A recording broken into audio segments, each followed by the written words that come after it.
জিন জাতির অস্তিত্ব আছে কি নাই? ওমা খালাকতুল জিন্না ওয়াল ইনসা, আল্লাহ পাক বলছেন ওমা খালাকতুল জিন্না ওয়াল ইনসা, আমি জিন আর মানুষকে সৃষ্টি করেছি কি জন্য? ইল্লা লিয়াবুদুন, আমার ইবাদত করার জন্য। আমাদের সবার সাথে একটা করে শয়তান জিন আছে, আছে না নাই? আছে। বাথরুমে যান না, বাথরুমে যাওয়ার সময় কি দোয়া পড়েন? আল্লাহুম্মা ইন্নী আউযু বিকা মিনাল খুবসি আর খাবাইস, মানে কি?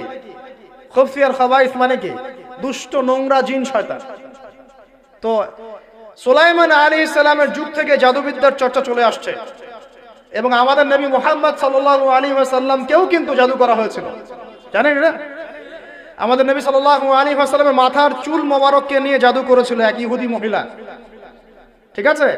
এই জাদুর অস্তিত্ব ছিল একটা কূপের নিচে। আলী রাদিয়াল্লাহু আনহু গিয়ে সেটাকে খুঁজে বের করেন, রাসূল সাল্লাল্লাহু আলাইহি ওয়াসাল্লামের সামনে ওটা ধ্বংস করে দেওয়া হয়। এরপরে এই সময় নাজিল হয় কুল আউযু বিরাব্বিল ফালাক মিন শাররি মা খালাক ওয়া মিন শাররি গাসিকিন ইযা ওয়াকাব ওয়া মিন শাররিন নাফাসাতি ফিল উকাদ। এটা হচ্ছে জাদুর আয়াত। ওয়া মিন শাররিন নাফাসাতি ফিল উকাদ ওয়া মিন শাররি হাসিদিন ইযা হাসাদ। এবার নাজিল হয় কুল আউযু বিরাব্বিন নাস মালিকিন নাস ইলাহিন নাস মিন শাররিল ওয়াসওয়াসিল খান্নাস আল্লাযী ইউওয়াসওয়িসু ফি সুদুরিন নাস মিনাল জিন্নাতি ওয়ান নাস। এই সূরা দুটো নাজিল হয় এই ঘটনার প্রেক্ষিতেই। আমরা তো শানে নজুল অনেকে জানি না। তো এইগুলো এখন শিরকি আকীদা আমাদের সমাজে চলছে। আবার একটা কি, কথার মধ্যে শিরক চলছে। কথা আমরা বলছি আমরাই সমস্ত ক্ষমতার অধিকারী, বলছে কি না? এরকম কথা শোনা যায় না?